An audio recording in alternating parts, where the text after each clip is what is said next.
সকলকে আবার স্বাগত জানাচ্ছি দ্য ড্রোনার্স প্ল্যাটফর্মে। আজকে আমরা নতুন একটি ক্লাস নিয়ে উপস্থিত হয়েছি। আজকের ক্লাস যাবে অ্যাকুইজিশন এবং লার্নিংয়ের ওপর।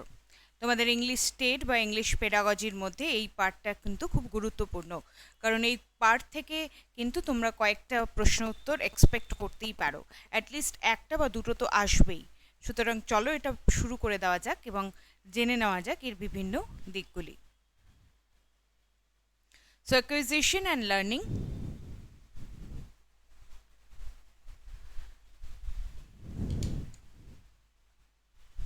অ্যাকুইজিশন অ্যাকুইজিশন আমরা সকলে অ্যাকুইজিশনের বাংলা কথাটা জানি।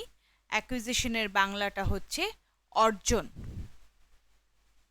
অর্জন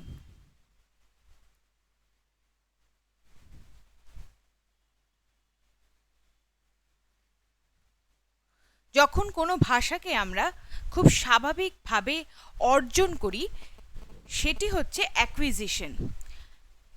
When language is learned naturally and without any systematic practice, it is called acquisition. The term learning and acquisition are complementary. Learners acquire language where it is used in natural environment. So, আমরা বাড়িতে একটি শিশু ছোট থেকে কিন্তু যেই ভাষাটা খুব অনায়াসে খুব স্বাভাবিকভাবে সে রপ্ত করে বা অর্জন করে সেটি কিন্তু তার মাতৃভাষা। এবং একটি শিশু কিন্তু তার ছোট শিশু শৈশবকাল থেকে সে জন্মের সময় থেকেই বলা যেতে পারে যে ভাষাটি কিন্তু অর্জন করা শুরু করে দেয়, এবং এই অর্জন করার এই ক্ষমতাটা কিন্তু শিশুর ইনবর্ন ট্যালেন্ট, এবং এই অর্জন করার ক্ষমতার মধ্যেই কিন্তু শিশুর ভাষার প্রকাশ ঘটে। এই অর্জন করার যে প্রক্রিয়াটা সেটি কিন্তু খুব ন্যাচারাল, অর্থাৎ খুব সাধারণভাবে খুব স্বাভাবিকভাবে এটি হয়, এবং এর জন্য কিন্তু কোনো রকম অনুশীলন দরকার হয় না বা প্রয়োজন হয় না, কারণ একটি শিশু ছোট থেকে যা শুনছে সেটি আস্তে আস্তে সে অর্জন করে রপ্ত করে। যদিও আমরা জানি যে দুটি টার্ম লার্নিং এবং অ্যাকুইজিশন, এই লার্নিং এবং অ্যাকুইজিশন অর্থাৎ শিখন বা শিক্ষা বা অ্যাকুইজিশন অর্জন, এই দুটি টার্মকে কিন্তু কমপ্লিমেন্টারি ভাবে ইউজ করা হয়, কমপ্লিমেন্টারিভাবে একে অপরের পরিপূরক ভাবা হয়, কিন্তু এ দুটি কিন্তু সবসময় একে অপরের পরিপূরক নয় এই ক্ষেত্রে। কারণ যে ভাষাটা শিক্ষার ফলে শেখা হবে সেটি কিন্তু লার্নিং, বাট যেটি অনায়াসে খুব আরামভাবে অর্জন করা হবে খুব ন্যাচারাল এনভায়রনমেন্টে, অর্থাৎ তার জন্য কোনো এনভায়রনমেন্ট ক্রিয়েট করার দরকার নেই, তার জন্য কোনো রকম আলাদা কোনো ক্লাসরুম ক্রিয়েট করার দরকার নেই, সেটি বাড়ির মধ্যে খুব স্বাভাবিকভাবে ন্যাচারাল এনভায়রনমেন্টে শিখতে পারবে, সেটি কিন্তু অ্যাকুইজিশন। আশা করি বুঝতে পারছো। পরের স্লাইডে যাব। ল্যাঙ্গুয়েজ অ্যাকুইজিশন অর্থাৎ ভাষা অর্জন করা is the process by which humans acquire the capacity to perceive, produce and use words to understand and communicate. অর্থাৎ ভাষা অর্জন কিন্তু এমনই একটি প্রক্রিয়া যেই প্রক্রিয়ার দ্বারা মানুষ কিন্তু এই অনায়াসে এই ভাষাটি কিন্তু মানুষের অর্জন করার ক্ষমতা সেটা কিন্তু অনায়াসে হয়ে যায়, এবং এটাকে কিন্তু পারসিভ করা অর্থাৎ আয়ত্ত করা, প্রডিউস করা, উৎপাদন করা, এবং যে সমস্ত শব্দ ভাণ্ডার বা শব্দ চয়ন করা হয় সেটি কিন্তু খুব সহজেই একটি শিশু আস্তে আস্তে শুনতে শুনতে ধীরে ধীরে সে কিন্তু বুঝতেও পারে, এবং সেই ভাষার দ্বারা সে কিন্তু কমিউনিকেটও করতে পারে। কমিউনিকেট অর্থাৎ এখানে একে অপরের সাথে কথাবার্তা বলতে পারে।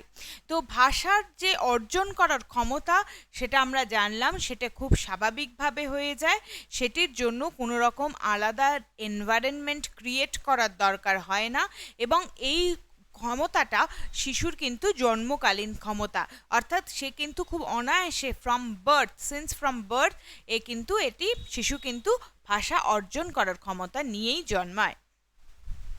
এরপর আসছে পরের পয়েন্টে। This capacity involves the picking up of diverse capacities including syntax, phonetics, and an extensive vocabulary. This language might be vocal as with speech or manual as in sign. অর্থাৎ এই ভাষাকে রপ্ত করা বা অর্জন করার যে ক্ষমতা, সেইটি কিন্তু একটি শুধুমাত্র একরকম বা একতরফা নয়, সেটির কিন্তু ডাইভার্স ক্যাপাসিটি, অর্থাৎ অনেক রকম বহুকেন্দ্রিক কিন্তু ক্যাপাসিটি একজন শিশুর থাকে। এবং সেই picking up of any language, কোনো ভাষাকে অর্জন করা বা রপ্ত করার ক্ষমতার মধ্যে কিন্তু কি কি জিনিস ইনক্লুডেড থাকে। প্রথমটা হচ্ছে সিনট্যাক্স, অর্থাৎ বাক্য গঠন করার ক্ষমতা। সিনট্যাক্স অর্থাৎ বাক্য গঠন করার ক্ষমতা। পরেরটি আছে ফোনেটিক্স, অর্থাৎ উচ্চারণ সম্পর্কীয়। ফোনেটিক্স অর্থাৎ উচ্চারণ সম্পর্কীয় ক্ষমতা, উচ্চারণ সম্পর্কীয় ক্ষমতা। এবং অ্যান্ড এক্সটেন্সিভ ভোকাবুলারি, অর্থাৎ শব্দ ভাণ্ডার, এবং সেই শব্দ ভাণ্ডারটা কিন্তু অনেক বড়, এক্সটেন্সিভ। ঠিক আছে, তো this language might be vocal as with speech or manual as in sign. তো শিশুর কিন্তু ছোট থেকে এই যে ভাষা রপ্ত বা অর্জন করার ক্ষমতা কিন্তু ছোট ছোট শব্দ চয়নের মাধ্যমে হতে পারে, অর্থাৎ সে ছোট ছোট কথার মাধ্যমে বোঝানোর চেষ্টা করতে পারে, ভোকাল। এবং সেটা স্পিচ, ছোট ছোট বাক্য হতে পারে, মানে ভাষণ বাক্য। ঠিক আছে, স্পিচ যেটি আমরা বলি, ছোট ছোট কথ্য ভাষা বা ভাষণ বাক্য। Or manual as in sign, বা সেই ভাষাটি বুঝে সে কিন্তু অঙ্গীকার ভঙ্গিকারে সাইনের মাধ্যমে কিন্তু সে উত্তর দিতে পারে। ধরো ফর এক্সাম্পল, আপেল দেখিয়ে বলা হলো, একটি আপেলটা একটু উপরের স্থানে রেখে বলা হলো একটি শিশুকে আপেলটি কোথায়।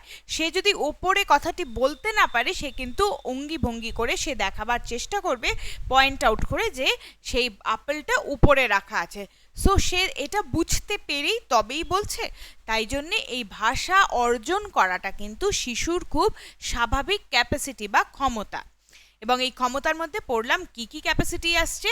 একটি বাক্য গঠনের ক্ষমতা, একটি উচ্চারণ সম্পর্কীয় যে ক্ষমতাগুলো তৈরি হয়, এবং আরেকটি হচ্ছে শব্দ ভাণ্ডার। এবং শব্দ ভাণ্ডারটা খুব এক্সটেন্সিভ একটা শব্দ ভাণ্ডার কিন্তু শিশুর কাছে এসে যায় সেটা অটোমেটিক্যালি। এবং এই ভাষার প্রয়োগটা সে আইদার ভোকাল অর স্পিচে করে, মানে ভোকাল মানে ভাষার যে কথা বলার ব্যবহার, যেটা স্পিচ ভাষণ বা কথ্য ভাষা, বা ম্যানুয়াল যে অঙ্গি ভঙ্গি করে দেখাতে পারে। এর পরের স্লাইডে আসছি।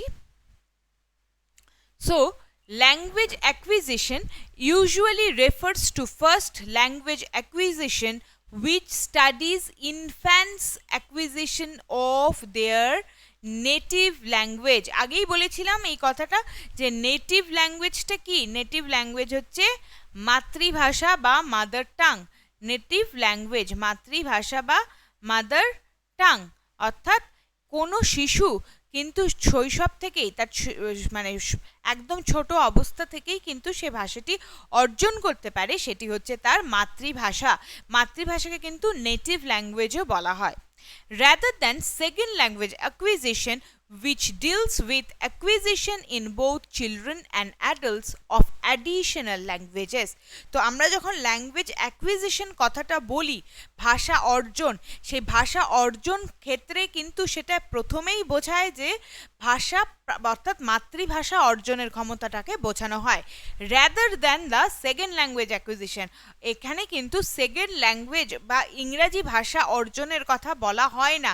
যখন আমরা কোনো সময় শুধু ল্যাঙ্গুয়েজ অ্যাকুইজিশন বলবো, শুধু ল্যাঙ্গুয়েজ, আমি শর্ট ফর্মে লিখছি, শুধু ল্যাঙ্গুয়েজ অ্যাকুইজিশন বলবো, সেটাতে কিন্তু সবসময় এটা কিন্তু বোঝাবে একবারে কি মাতৃভাষা, মাতৃভাষা।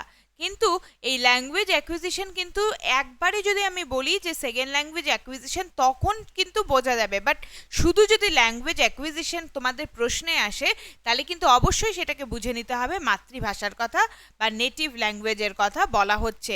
এখানে কিন্তু সেকেন্ড ল্যাঙ্গুয়েজ প্রাথমিকভাবে বলা হয় না।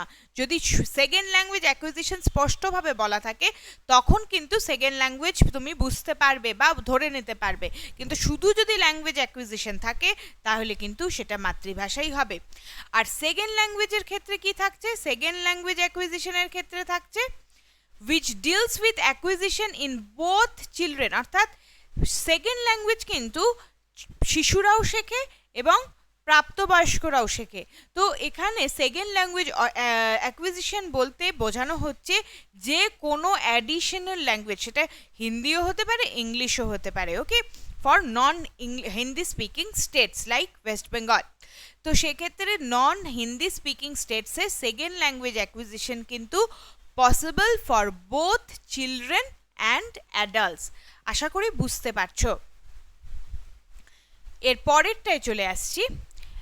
The capacity to acquire and use language is a key aspect that distinguishes humans from other organisms. আমরা সকলেই জানি এই ব্যাপারটা, যে আমাদের যে ক্ষমতাটা আছে কোনো ভাষাকে অর্জন করার এবং সেই ভাষাটাকে ব্যবহার করার, সেই ক্ষমতাটা কিন্তু মানুষকে বা মানুষ জগৎকে বাদবাকি যে সমস্ত প্রাণী জগৎ থেকে কিন্তু আলাদা করছে। While many forms of animal communication exist, yes, আমরা জানি যে অ্যানিমালসরাও তাদের মধ্যে কমিউনিকেট করে, কিন্তু তাদের কমিউনিকেশনটা কিন্তু কোনো সিস্টেম্যাটিক্যালি বা কোনো স্ট্রাকচার্ড কমিউনিকেশন নয়। তাদের কমিউনিকেশনটা নন সিনট্যাকটিক্যালি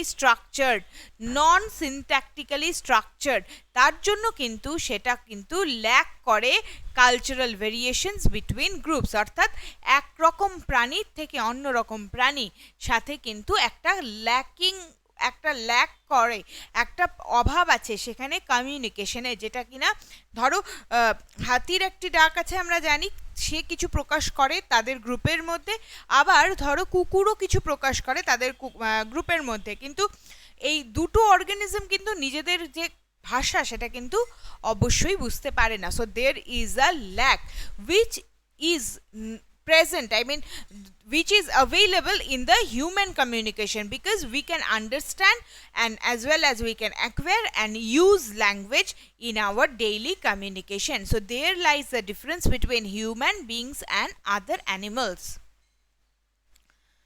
আশা করছি বুঝতে পারছো। পরের স্লাইডে আসছি। এবার আসছি শিখন বা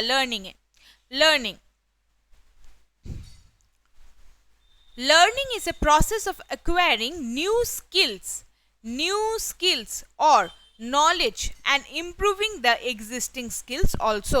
অর্থাৎ যে দক্ষতাটি আছে আমাদের মধ্যে সেই দক্ষতাটাকে আরো ভাবে পরিপূর্ণ করা জ্ঞানের মাধ্যমে এবং সেই দক্ষতাকে আরো ইমপ্রুভ করা, আরো উন্নত করা, সেই এক্সিস্টিং যে দক্ষতা আছে যেটা আমাদের কাছে অলরেডি আছে সেটাকে কিন্তু আরো ভাবে এনহ্যান্স করা কিন্তু শিখন বা learning.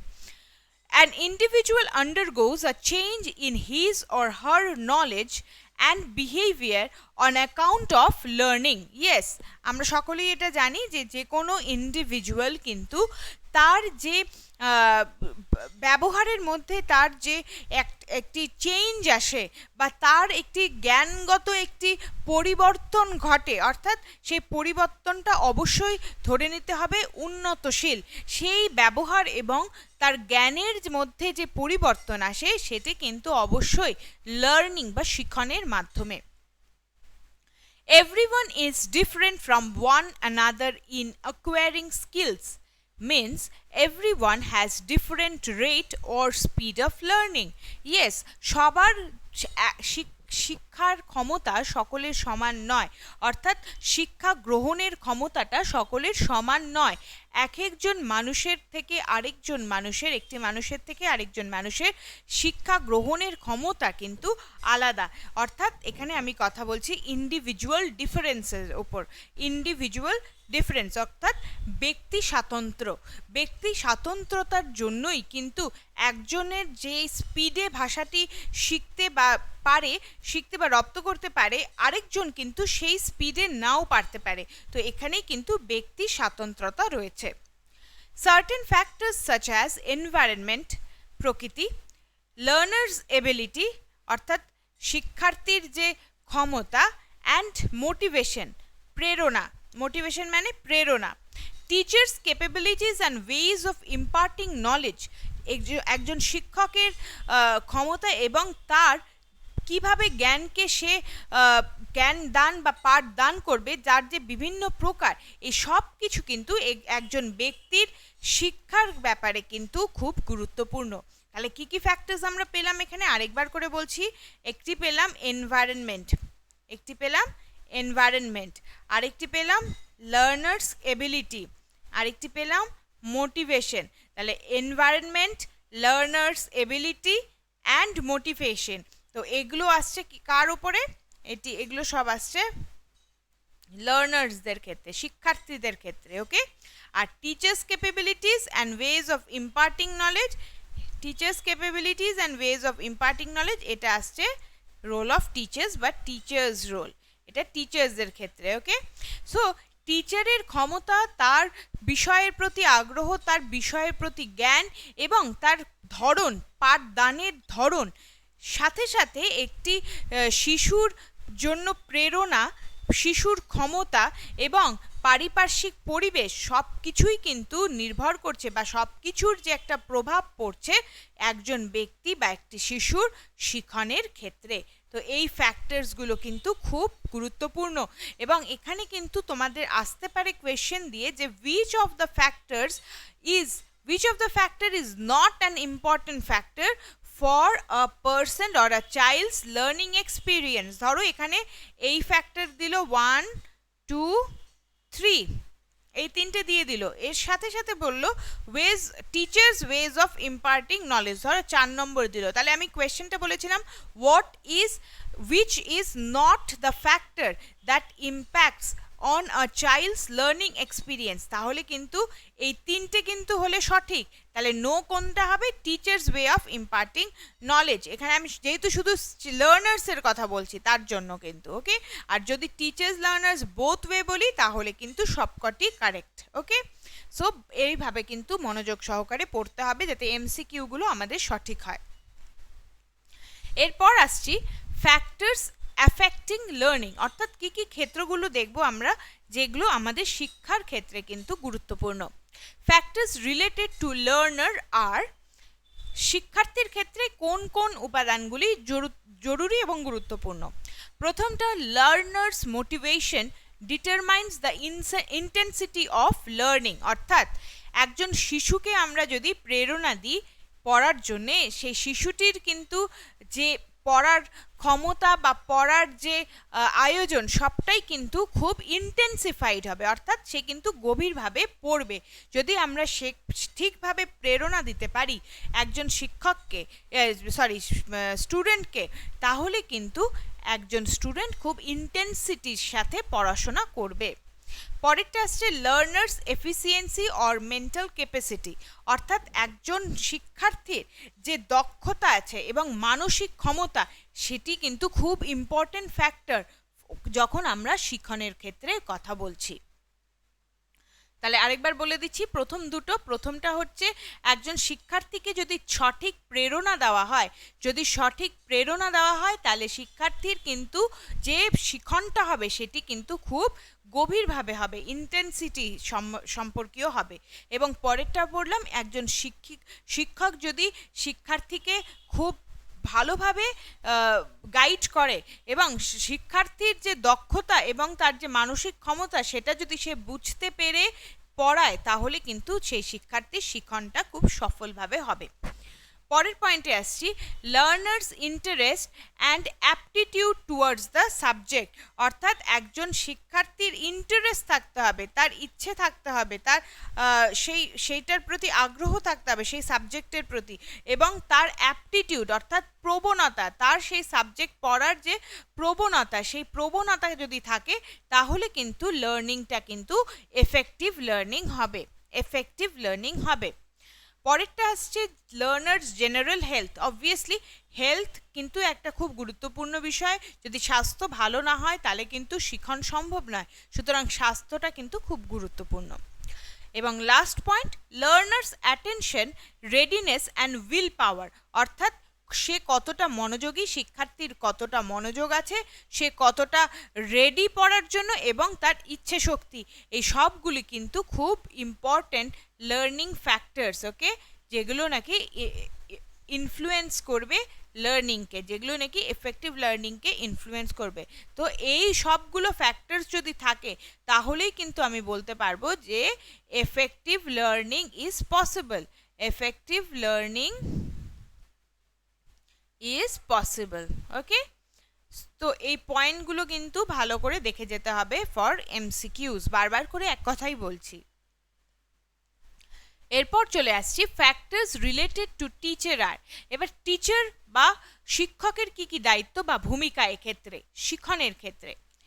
Teachers command over the subject, টিচারকে কিন্তু, শিক্ষককে কিন্তু তার বিষয়ের প্রতি খুব দক্ষ হতে হবে, কমান্ড থাকতে হবে, তার বিষয়ের প্রতি কিন্তু দক্ষ এবং তার বিষয়ের প্রতি একদম কমান্ড থাকতে হবে, তার নখ দর্পণে থাকতে হবে তার বিষয়টা, তবেই না সে ভালোভাবে শিক্ষার্থীদের পড়াতে পারবে।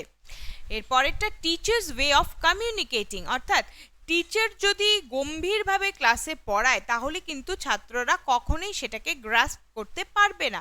টিচারের সাথে কিন্তু ছাত্রদের একটি ইন্টারঅ্যাক্টিভ যদি ক্লাসরুম হয়, ইন্টারঅ্যাক্টিভ কমিউনিকেশন থাকে, তাহলেই কিন্তু ক্লাসরুমে শিক্ষণ পসিবল এবং এফেক্টিভলি পসিবল। কারণ কোনো শিক্ষার্থী, মানে সকলকে মনে রাখতে হবে আমাদের যে এখনকার দিনের পড়াশোনাটা কিন্তু ইজ নট টিচার সেন্টার্ড, এখনকার দিনের পড়াশোনা কিন্তু শিশু কেন্দ্রিক, অর্থাৎ চাইল্ড সেন্টার্ড এডুকেশন। তো তাদের সাথে যদি কমিউনিকেশনের ল্যাক হয়, কমিউনিকেশনের অভাব হয়, তাহলে কিন্তু কোনোভাবেই লার্নিং পসিবল নয়। পরেরটি teachers personality and attitude towards learner, very important. একজন টিচারের যে পার্সোনালিটি, তার যে পার্সোনালিটি এবং তার অ্যাটিটিউড, সে কিভাবে শিক্ষার্থীদের সাথে আচরণ করছেন, কিভাবে ব্যবহার করছেন, তার শিক্ষার্থীদের প্রতি কতটা রেসপন্সিবিলিটি আছে, প্রত্যেকটা জিনিস কিন্তু লার্নিংয়ের জন্য খুব গুরুত্বপূর্ণ। এবং teachers behaviour with students, very important. টিচারদের বিহেভিয়ার উইথ স্টুডেন্টস, অর্থাৎ শিক্ষকদের ছাত্রদের সাথে কিন্তু একটি সঠিক ব্যবহার বজায় রাখতে হবে। শিক্ষকরা কিন্তু মানে মাইলস্টোনস, শিক্ষকরা কিন্তু পথপ্রদর্শক, তো পথপ্রদর্শকের মতোই কিন্তু তাদের আচরণ এবং ব্যবহার ছাত্রদের সাথে করতে হবে বা করা উচিত। তো behaviour is also an important factor.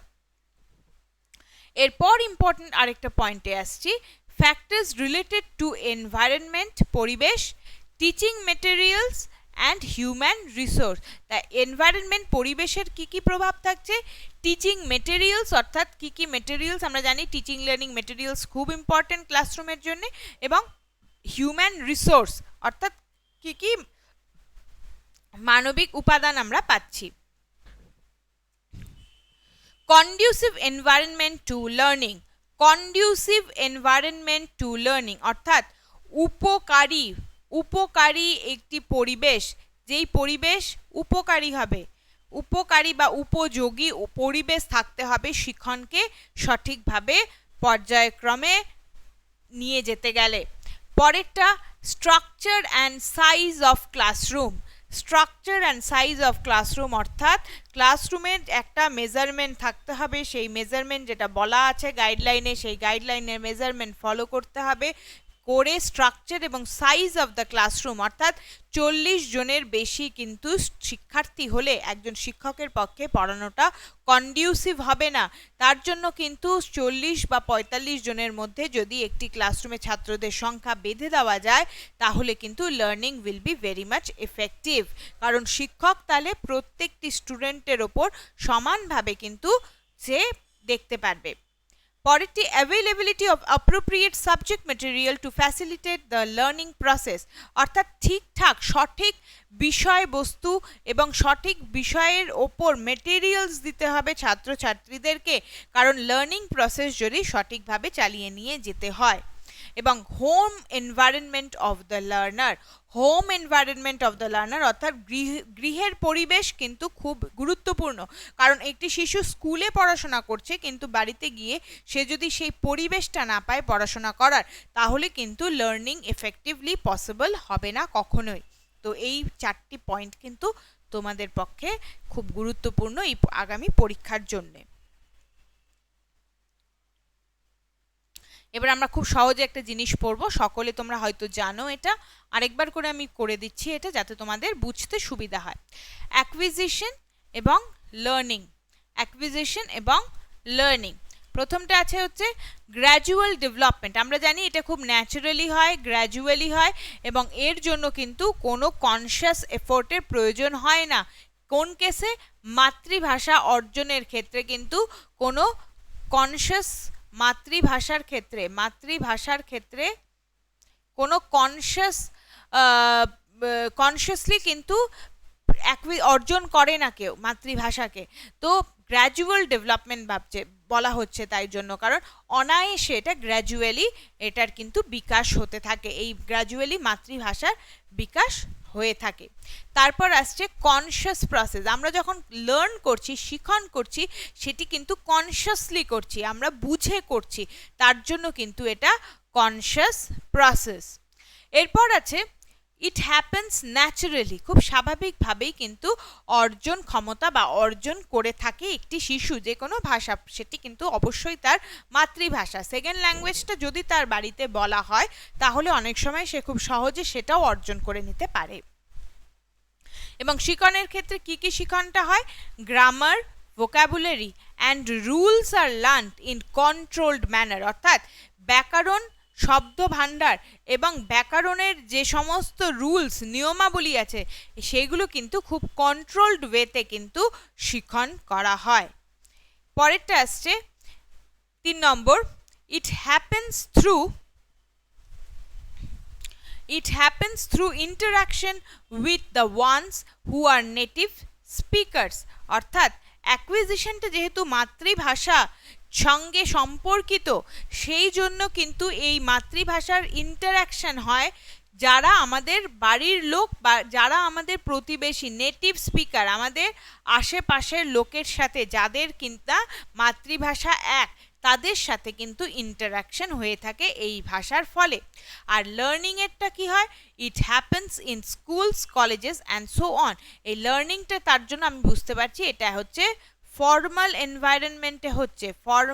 এনভায়রনমেন্টে হচ্ছে, এটি আরেকটা পয়েন্ট, ফর্মাল। আর এটি কিন্তু অ্যাকুইজিশন কিন্তু আমি এইভাবে বলতে গেলে ইনফর্মাল। ওকে, এটি ফর্মাল, এটি ইনফর্মাল। পরেরটি বলছি, focus is on meaningful communication not on grammatical forms. আমরা অ্যাকুইজিশন বা অর্জন করার ক্ষেত্রে কি বুঝি? যে সঠিকভাবে কোনো মানেকে, কোনো জিনিসকে প্রকাশ বা ব্যক্ত করলেই কিন্তু সেটাই অ্যাকুইজিশন বা অর্জন করা হয়। কোনো ভাষাকে বা শিশু তার মনের ভাবকে প্রকাশ করতে পারলে কিন্তু সেটি অর্জন করার মাধ্যমে হয়, সুতরাং সেটা কিন্তু অর্জনের বিশেষভাবে ফোকাস থাকে।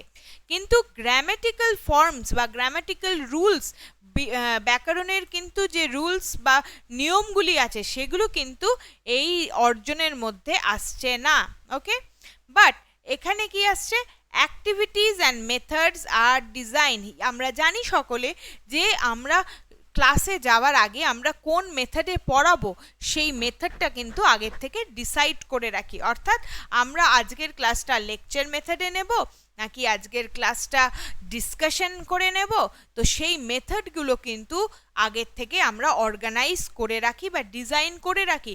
সাথে সাথে কিন্তু ক্লাসের শেষে কি কি অ্যাক্টিভিটিস করা হবে সেই অ্যাক্টিভিটিসগুলোও কিন্তু ডিজাইন করা থাকে। সুতরাং এইগুলো কিন্তু আগের থেকে মডেলড বা আগের থেকে ডিজাইন, কিন্তু অ্যাকুইজিশন বা অর্জন করা কিন্তু আগের থেকে কোনোভাবেই ডিজাইনড নয়। এবং এই লার্নিংয়ের ক্ষেত্রে কিন্তু ফোকাস ইজ অন গ্রামার, ব্যাকরণের উপর কিন্তু বিশেষভাবে জোর দেওয়া হয়। তো আশা করি বুঝতে পারছো, আমরা এখানে 8টে পয়েন্ট পড়লাম, 4টা অ্যাকুইজিশনের, 4টা লার্নিংয়ের, এবং এগুলো কিন্তু ইম্পর্টেন্ট। চলে আসছি পরের স্লাইডে। এবার আমরা একটা খুব গুরুত্বপূর্ণ জিনিস পড়ব, একটু মন দিয়ে শুনবে। 5 stages of second language acquisition. 5 stages of second language acquisition.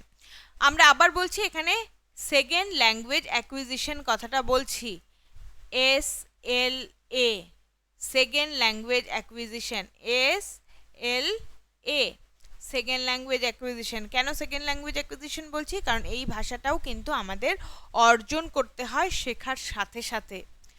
The process of second language acquisition occurs in stages, অর্থাৎ এই সেকেন্ড ল্যাঙ্গুয়েজ অ্যাকুইজিশন, দ্বিতীয় ভাষা অর্জন করা কিন্তু অত সোজা নয়, এটি কিন্তু ন্যাচারালি হয় না। তার জন্য এটির কিন্তু কয়েকটি স্টেজ আছে, কয়েকটি ধাপ আছে, ধাপে ধাপে কিন্তু এই ভাষাকে অর্জন করতে হয়। According to Haynes, the first stage is pre-production. হেইনসের মতে প্রথম যে ধাপ, সেই ধাপটি হচ্ছে প্রি প্রোডাকশন, অর্থাৎ প্রাক উৎপাদনকাল, প্রাক উৎপাদনকাল, and is also referred to as the silent period, and is also referred to as the silent period, অর্থাৎ প্রাক উৎপাদন কালকে কিন্তু অনেক সময় নীরব কালও বলা হয়, কারণ এই সময় কিন্তু শিক্ষার্থীরা ধীরে ধীরে তাদের শব্দ ভাণ্ডারকে তৈরি করে এবং তাদের শব্দ ঝুলিতে মোটামুটি 500 শব্দ ঢুকে যায়, এবং এই সময়কালটা কিন্তু তারা কোনো কথা না বলেও কিন্তু তাদের ঝুড়িতে শব্দ ভাণ্ডারে কিন্তু শব্দদের প্রবেশ ঘটে যায়, কারণ এই সময়টা কিন্তু একদম ছোট কাল, প্রি প্রোডাকশন স্টেজ। এই সময় কিন্তু তারা উইদাউট স্পিকিং, তারা কথা না বলেও কিন্তু ল্যাঙ্গুয়েজকে অ্যাকোয়ার করে নেয়, ল্যাঙ্গুয়েজ অ্যাকোয়ার করে নেয়, বাট মোর ইকুইং দ্য ল্যাঙ্গুয়েজ। এবার বলি, ধরো যেহেতু সেকেন্ড ল্যাঙ্গুয়েজের কথা বলছি, সেকেন্ড ল্যাঙ্গুয়েজ রপ্ত করার বা অ্যাকুইজিশন অর্জন করার কিন্তু অনেক কটা ক্ষেত্র আছে। বাড়িতে যদি না বলাও হয়, অনেক সময় কিন্তু আমরা দেখি একটি শিশুর দাদা বা দিদি থাকে বাড়িতে, সেক্ষেত্রে কিন্তু তারা কার্টুন চ্যানেল চালিয়ে বসে থাকে এবং সেই শিশুটি, ছোট্ট শিশুটি কিন্তু সেই ইংরাজি ভাষার মাধ্যমে যে কার্টুনটা হচ্ছে সেটা দিয়ে কিন্তু অনেকভাবে তার ভাষার উন্নতিকরণ করে থাকে, এবং এই কালটা আমরা যেটা পড়ছি সেটা প্রাক উৎপাদন কাল, এই কালটিকে নীরব কালও বলা হয়। চলে আসছি সেকেন্ড স্টেজে। সেকেন্ড স্টেজকে কি বলা হয়? Early production stage, early production stage, অর্থাৎ প্রারম্ভিক উৎপাদন কাল, প্রারম্ভিক উৎপাদন কাল। And at this stage learners will have around 1000 word vocabulary with the capacity of constructing words in short phrases and memorize and use short language forms, although not necessarily correctly. তো বলছে যে এই সময়কালটা অর্থাৎ প্রারম্ভিক উৎপাদনকালে একটি শিশুর কাছে কিন্তু 1000টি শব্দ ভাণ্ডারে তার 1000টি শব্দ ঢুকে যায়, এবং এই সময় কিন্তু একটি শিশু নিজে থেকে ছোট ছোটভাবে কিন্তু ওয়ার্ডকে সে কনস্ট্রাক্ট করতে পারে, অর্থাৎ শব্দ সে নিজে তৈরি করে বলতে পারে, এবং এই ক্ষমতাটা কিন্তু হয়ে যায়। ছোট ছোট যে ফ্রেজগুলো আছে সেগুলোকে কিন্তু সে বলতে পারে এবং সে মুখস্থও করে নিতে পারে, ছোট ছোট কিছু ফ্রেজ মুখস্থ করে নিতে পারে। বড়রা কিছু বললে সাথে সাথে সেটা ইমিটেট করে কিন্তু সেই ফ্রেজগুলোকে সে বলে ছোট ছোটভাবে, এবং সেই ফ্রেজগুলোকে যখন সে বলে সেটা কিন্তু তার মেমোরাইজেশনের ফলে, অর্থাৎ সে কিন্তু অর্জন করে সেটিকে মেমোরাইজ করে নেয় এবং পরবর্তীকালে সেই ছোট ফ্রেজগুলোকে ইউজ করে সেই ছোট ফ্রেজগুলোকে, যদিও সবসময় সেগুলি সঠিকভাবে প্রয়োগ হয় না। আচ্ছা, পরেরটাই আসছি। Haynes talks about the third stage, and the third stage is speech emergent stage. Speech emergent stage অর্থাৎ ভাষণ উত্থান বা বাক্য উত্থান, কথ্য বাক্য উত্থান সময়কাল। এই সময়কালে কিন্তু তার শব্দঝুলিতে 3000-এর মতো শব্দ চলে আসে এবং এই সময়টি কিন্তু খুব গুরুত্বপূর্ণ, কারণ সে কিন্তু কথা বলা শুরু করে এবং ছোট ছোট বাক্যে বা ছোট ছোট ফ্রেজেসে সে কিন্তু পরিষ্কারভাবে কথা বলতে চেষ্টা করে এবং এই সময়ে কিন্তু সেই শিশু কিন্তু একটি কনভারসেশনমূলক আলোচনা বা ধরো ছোট ছোট কোয়েশ্চেনের উত্তরগুলো কিন্তু সে বুঝে বলতে পারে। অর্থাৎ ছোট ছোট কোয়েশ্চেন, তোমার what is your parents name, what is your name, এইভাবে ছোট ছোট কিন্তু যে কোয়েশ্চেনগুলো আছে, সিম্পল কোয়েশ্চেন, সেগুলো কিন্তু সে মেমোরাইজ করে সে কিন্তু কনভারসেশন, কথোপকথন করতে পারে, সে নিজেকে কথোপকথনে যুক্ত করতে পারে এবং যদি ছোট গল্প হয় সেই ছোট গল্পগুলো সে বুঝতে পারে এবং সেই গল্পগুলো বোঝার জন্য যদি কোনো ছবির সাহায্য থাকে সেই ছবির সাহায্যে কিন্তু সেই গল্পগুলোকে খুব ভালো করে সে বুঝতে পারে। এবার চলে আসছি পরের পার্টটায়, সেটা হচ্ছে the fourth development stage. Fourth স্টেজটার নামটা কি? ইন্টারমিডিয়েট ফ্লুয়েন্সি, অর্থাৎ মধ্যবর্তী সাবলীলতা। এখনো সে পুরোপুরি সাবলীল নয়, এখনো সে মধ্যবর্তীভাবে সে সাবলীলতার ধাপে আছে এবং এই ধাপটায় কিন্তু শিক্ষার্থীর কাছে মোটামুটি ৬,০০০ শব্দ ভাণ্ডারে তার শব্দ চলে আসে এবং এই সময়টায় কিন্তু সে সিম্পল থেকে কমপ্লেক্স ফ্রেজেস ব্যবহার করতে পারে এবং বোথ স্পোকেন অ্যান্ড রিটেন ফর্মে, কি বলছে এখানে, যে এখানে মানে বলতেও পারে এবং লিখতেও পারে এই সময়কালে, এবং কমপ্লেক্স ভাষাও ইউজ করতে পারে, জটিল বাক্য ব্যবহার করতে পারে এবং এই সময়টায় কিন্তু ব্যাকরণগত ভুল হতে পারে। এই সময়টা ব্যাকরণগত ভুল হওয়ার খুব মানে মোক্ষম সময় এবং এই সময় কিন্তু যদি ওদেরকে শুধরে দেওয়া যায়, ঠিক করে দেওয়া যায়, সেটি কিন্তু চিরস্থায়ী হয়ে যায় এবং এই সময়টিকে ডেমনস্ট্রেট করা হয়েছে সেকেন্ড ল্যাঙ্গুয়েজ অ্যাকুইজিশন এবং এই সময়কে motivation and age factor motivation, প্রেরণা দিলে এবং এই এজ ফ্যাক্টর 6 বছরের এই সময়টা কিন্তু খুব গুরুত্বপূর্ণ, কারণ এই সময়টার মধ্যে কিন্তু ইন্টারমিডিয়েট ফ্লুয়েন্সি চলে আসে। পরবর্তী যেটা পড়বো সেটা হচ্ছে লাস্ট স্টেজ, সেটি হচ্ছে অ্যাডভান্সড ফ্লুয়েন্সি, উন্নত সাবলীলতা, অ্যাডভান্সড ফ্লুয়েন্সি এবং এই সময়কালটা হচ্ছে 5 থেকে 10 বছর বয়স এবং এই সময় কিন্তু একজন শিশু খুব স্বাভাবিকভাবে সে সেকেন্ড ল্যাঙ্গুয়েজকে অর্জন করতে পারে, দ্বিতীয় ভাষাকে অর্জন করতে পারে এবং সে দ্বিতীয় ভাষাটাও তার কাছে অনেকটা মাতৃভাষার কাছাকাছি জায়গায় চলে আসে এবং হেইনস এই ভাষার এই স্তরের সম্পর্কে আরও বলেছে যে এইখানে কিন্তু মানে এই সেকেন্ড ল্যাঙ্গুয়েজ যে অ্যাকুইজিশনটা অনেক কম পরিশ্রমেই কিন্তু একজন শিশু এই সেকেন্ড ল্যাঙ্গুয়েজটাকে অর্জন করতে পারে, কিন্তু এর মধ্যে আরও অনেকগুলো ব্যাপার আছে যেটি নাকি মোটিভেশন এবং এজ সংক্রান্ত, প্রেরণা এবং বয়স সংক্রান্ত, সেইটির উপরেও কিন্তু উন্নত সাবলীলতা বা অ্যাডভান্স ফ্লুয়েন্সি স্টেজটা নির্ভর করে। সুতরাং আমরা এখানে 5টি স্টেজ পড়লাম। সেকেন্ড ল্যাঙ্গুয়েজ অ্যাকুইজিশনের কি স্টেজ পড়লাম? প্রথমটা পড়লাম প্রি প্রোডাকশন অর্থাৎ প্রাক উৎপাদনকালকে আরেকটি বলা হয় দ্য সাইলেন্ট পিরিয়ড বা নীরব কাল। এ সময় শিশুরা কথা বলে না কিন্তু বুঝতে পারে, তারা কিন্তু সেই শব্দ ভাণ্ডারে তাদের 500টি শব্দ চলে আসে। তারপর পড়লাম আমরা আর্লি প্রোডাকশন স্টেজ বা প্রারম্ভিক উৎপাদনকাল। এই সময়কালে কিন্তু শিশু ছোট ছোট শব্দ বলার চেষ্টা করে এবং এই সময়কালে 1000 শব্দ তার শব্দকোষে চলে আসে। থার্ড পড়লাম স্পিচ ইমার্জেন্স বা ভাষণ বা বাক্য উত্থান বা কথন উত্থান। এই সময় কিন্তু 3000 শব্দ তার শব্দঝুলিতে চলে আসে এবং এই সময় কিন্তু ছোট ছোট কথোপকথনে সে নিজেকে নিযুক্ত করতে পারে এবং ছোট ছোট গল্প কিন্তু সে বুঝতে পারে। পরেরটা আসছি ফোর্থ ডেভেলপমেন্ট স্টেজ বা ইন্টারমিডিয়েট ফ্লুয়েন্সি স্টেজ অর্থাৎ মধ্যবর্তী সাবলীলতার সময় কিন্তু জটিল বাক্য, সরল থেকে জটিল বাক্য সে ব্যবহার করতে পারে এবং সে বলতেও পারে, লিখতেও পারে। এই সময় কিন্তু ব্যাকরণগত ভুল ত্রুটি হওয়ার সময় এবং সেটা কিন্তু হয়ও এই সময়কালে। এবং লাস্টটায় চলে আসছি, লাস্ট ধাপ, সেটি হচ্ছে অ্যাডভান্স ফ্লুয়েন্সি বা উন্নত সাবলীলতা কাল, এই সময়কালটা হচ্ছে 5 থেকে 10 বছরে। এই সময় যেভাবে তারা দ্বিতীয় ভাষাকে অর্জন করে, এখন মনে হয় যে দ্বিতীয় ভাষাটাও যেন তাদের কাছে খুব সহজ হয়ে গেছে, তাদের নেটিভ ভাষা বা মাদার টাঙের মতো, মাতৃভাষার মতো। এবং এই সময়কালে কিন্তু খুব কম পরিশ্রমে কিন্তু একটি শিশু অনায়াসে কিন্তু ভাষাকে অর্জন করতে পারে। তো এই 5টি ধাপ কিন্তু খুব গুরুত্বপূর্ণ, আশা করি বুঝতে পেরেছো। চলে আসছি পরের স্লাইডে। পরের স্লাইড এবং লাস্ট স্লাইড আজকের জন্য আমাদের পড়ার ওপর। এরপর আমরা কয়েকটি এমসিকিউ করব। তো এই লাস্ট স্লাইডে আমরা পড়ছি টাইপস অফ লার্নিং, কত রকমভাবে শেখা যায়, শিখন কতভাবে সম্ভব। প্রথমটা মোটর লার্নিং। মোটর লার্নিং কি? আমাদের যে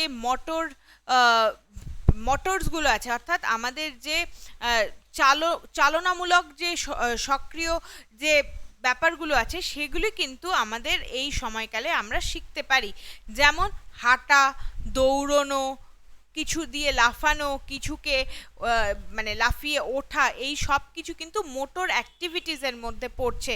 এবং দেখবে, লক্ষ্য করলে একটি শিশু কিন্তু একদম ছোট সময় সে কিন্তু এই অ্যাক্টিভিটিসগুলো শুরু করে দেয়, অর্থাৎ তার মাসকুলার যে ডেভেলপমেন্টটা, হ্যাঁ, তার পেশির যে বিকাশ, সেই পেশির বিকাশগুলো কিন্তু হতে থাকে। এবং পেশির বিকাশের ফলে এই মোটর ডেভেলপমেন্ট বা মোটর লার্নিং কিন্তু শুরু হয়ে যায় খুব ছোট সময়। এরপর আসছে ভার্বাল লার্নিং। ভার্বাল লার্নিং অর্থাৎ এই লার্নিং এর মধ্যে আসছে কি কি গুরুত্বপূর্ণ জিনিস। একটি শিশু কিভাবে কথা বলতে পারবে, কিভাবে কমিউনিকেট করতে পারবে থ্রু সাইন্স, পিকচার্স, সিম্বলস, ওয়ার্ডস, সাউন্ডস এক্সেট্রা। অর্থাৎ একটি শিশু যেভাবে তার ভাবকে প্রকাশ করতে পারবে, সে যেভাবে কমিউনিকেট করতে পারবে, সেইগুলো কিন্তু ছবির মাধ্যমে হতে পারে, কোনো কিছু সিম্বলের মাধ্যমে হতে পারে, শব্দের মাধ্যমে তো অবশ্যই হতে পারে, সাউন্ডের মাধ্যমে হতে পারে। এগুলো কিন্তু ভার্বাল লার্নিং এর মধ্যে আসছে, অর্থাৎ মৌখিক শিখন। তা প্রথমটা পড়লাম মোটর লার্নিং, সেটাকে বলতে পারি চালকমূলক শিখন। পরেরটা আসছে ভার্বাল লার্নিং, সেটা হচ্ছে মৌখিকভাবে যে শিক্ষাটা পায় একটি শিশু। এবং লাস্ট আসছে কনসেপচুয়াল লার্নিং, অর্থাৎ ধারণাগত শিখন। ধারণাগত শিখনের ক্ষেত্রে কিন্তু একটি মেন্টাল প্রসেস বা একটা কগনিটিভ প্রসেস কিন্তু এর সাথে যুক্ত আছে। অর্থাৎ একটি শিশু কিন্তু এই সময়টা, এই কনসেপ্ট লার্নিং এর সময় কিন্তু চিন্তা শক্তি, চিন্তন শক্তি বৃদ্ধি পায়, তার রিজনিং করার ক্ষমতা অর্থাৎ তার যৌক্তিকতা বৃদ্ধি পায়, বা যৌক্তিকতা সে যৌক্তিক প্রকার ইউজ করতে পারে, এবং তার বুদ্ধিমত্তা, এই সব কিছুর মাধ্যমে কিন্তু সে একটি কনসেপ্টকে বা একটি ধারণাকে বুঝতে পারে। তো with the use of this child learns different concept, অর্থাৎ মানসিক প্রক্রিয়াগুলি যেমন চিন্তন, যেমন রিজনিং এবং যেমন বুদ্ধি, এই তিনটির সাহায্যে কিন্তু সে ধারণাগতভাবে তার ধারণাকে তৈরি করে সে কিন্তু শিখতে পারে। আশা করি এটুকু বুঝতে পেরেছো। এখন কয়েকটা এমসিকিউ করব।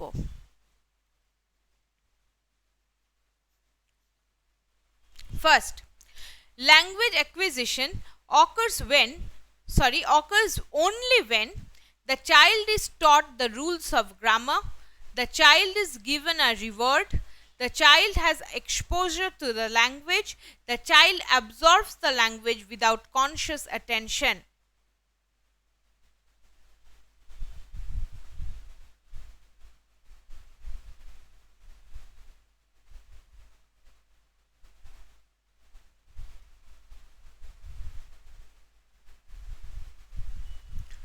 আবার পড়ছি, language acquisition occurs only when the child is taught the rules of grammar, the child is taught the rules of grammar, the child is given a reward, অর্থাৎ শিশুকে কোনো রিওয়ার্ড দেওয়া হয়, অথবা শিশু যখন একটি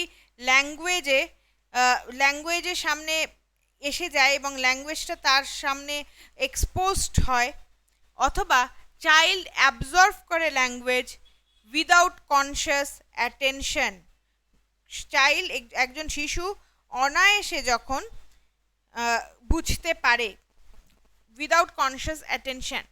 তো বলে রাখি এটার উত্তর কোনটা হবে? উত্তর হবে যখন একটি শিশু তার ভাষাতে এক্সপোজার পায়। এখানে শিশু কিন্তু অ্যাবজর্ভ করছে না, কিন্তু এখানে কখন হবে? যখন একটি ভাষা এক্সপোজ হবে। যদি তার ভাষায় এক্সপোজই না হয়, সে ভাষার মধ্যে নাই থাকে, তাহলে তো অ্যাকুইজিশন বা অর্জন সম্ভব নয়। তো অ্যাকুইজিশন এখানে সম্ভব যখন সে এক্সপোজড হবে টু এনি ল্যাঙ্গুয়েজ।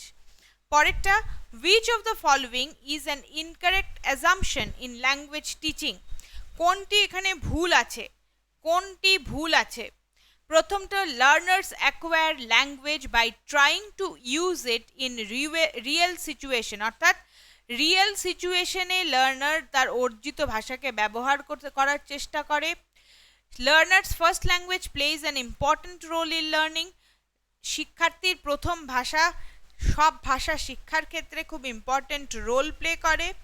পরেরটি, language teaching should have a focus in communicative activities, language টিচিংকে কিন্তু কমিউনিকেটিভ অর্থাৎ কথোপকথনের মধ্যে কিন্তু খুব গুরুত্বপূর্ণ। নাকি language teaching should give importance to writing rather than speech, নাকি ল্যাঙ্গুয়েজ পড়ানোর সময়, ভাষা শিক্ষাদানের সময় বেশি গুরুত্ব দেওয়া উচিত লেখার ক্ষেত্রে নাকি স্পিচ বা ভাষা বলার ক্ষেত্রে? তো বলার ক্ষেত্র থেকেও লেখার ক্ষেত্রে বেশি গুরুত্ব দেওয়া উচিত।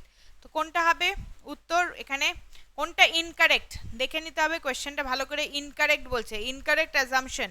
তো ইনকারেক্ট অ্যাজাম্পশন অবশ্যই ডি নাম্বার হবে, কারণ এই তিনটে কিন্তু কারেক্ট, এইটি কিন্তু ইনকারেক্ট। কারণ কখনোই প্রথমে রাইটিং আসবে না, স্পিচের বেশি রাইটিং ইম্পর্টেন্স কখনোই পাবে না। কারণ আমরা জানি যে আমাদের বলা আছে আমাদের শিশুকে কি করতে হবে? কমিউনিকেটিভলি কম্পিটেন্ট করতে হবে, কমিউনিকেটিভলি কম্পিটেন্ট। সো কমিউনিকেটিভলি কম্পিটেন্টে কখনোই কিন্তু রাইটিংটা ফার্স্টে আসবে না, ফার্স্টে আসবে speaking. Okay, next question number 3, learning a language means learning all the skills of language, learning and using the language skills in appropriate situation, learning to speak fluently in public, writing good books in that language. আবার বাংলায় বলে দিচ্ছি, কোনো ভাষাকে শিক্ষার ক্ষেত্রে কোনগুলো গুরুত্বপূর্ণ?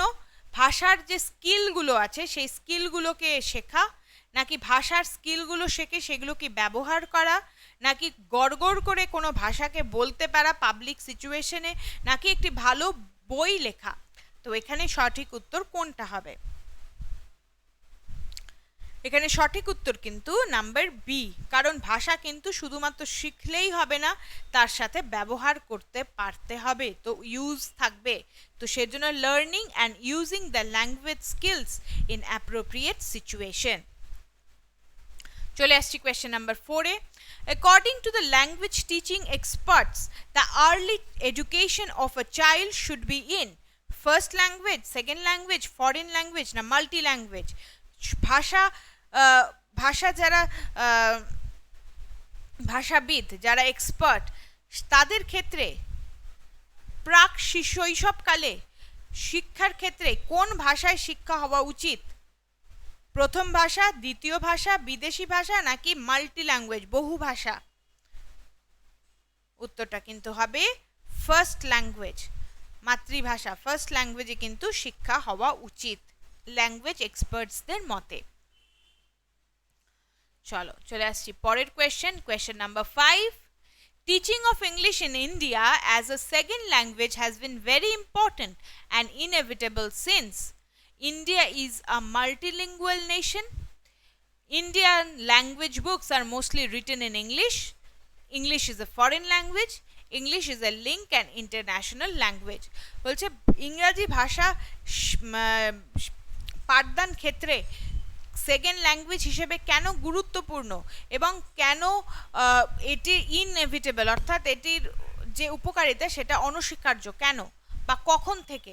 সেটি কখন? মাল্টিলিঙ্গুয়াল নেশন, কারণ মানে বহু ভাষা ব্যবহার করা হয় ভারতবর্ষে তার জন্যই, নাকি ভারতীয় অনেক বই ইংরাজিতে লেখা হয়, নাকি ইংরাজি বিদেশি ভাষা, নাকি ইংরাজি একটি লিঙ্ক ভাষা, একটি কানেকশনের ভাষা, এবং একটি আন্তর্জাতিক ভাষা।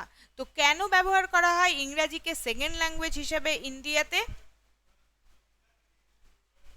উত্তরটা হবে English is a link and international language.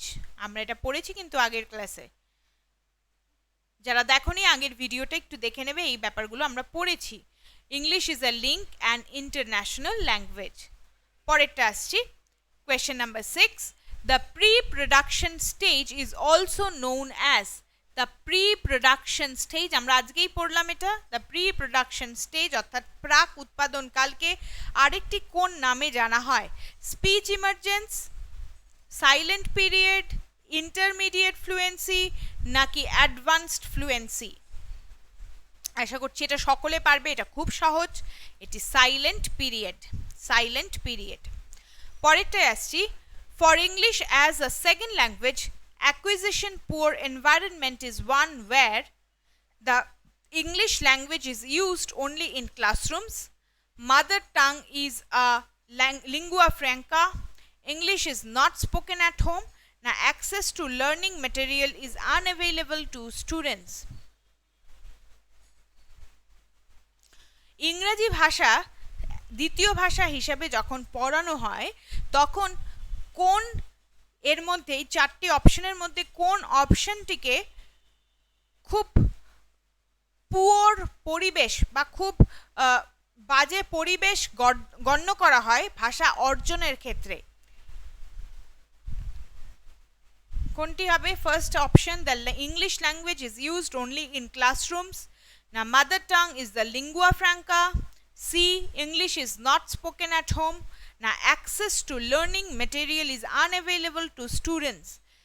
এর উত্তরটা কিন্তু নাম্বার ডি, অর্থাৎ যখন ইংলিশ মেটেরিয়াল, লার্নিং মেটেরিয়াল যখন অ্যাভেলেবল হবে না, সেটিতেই কিন্তু একটি বাধা সৃষ্টি করবে দ্বিতীয় ভাষা অর্জনের ক্ষেত্রে।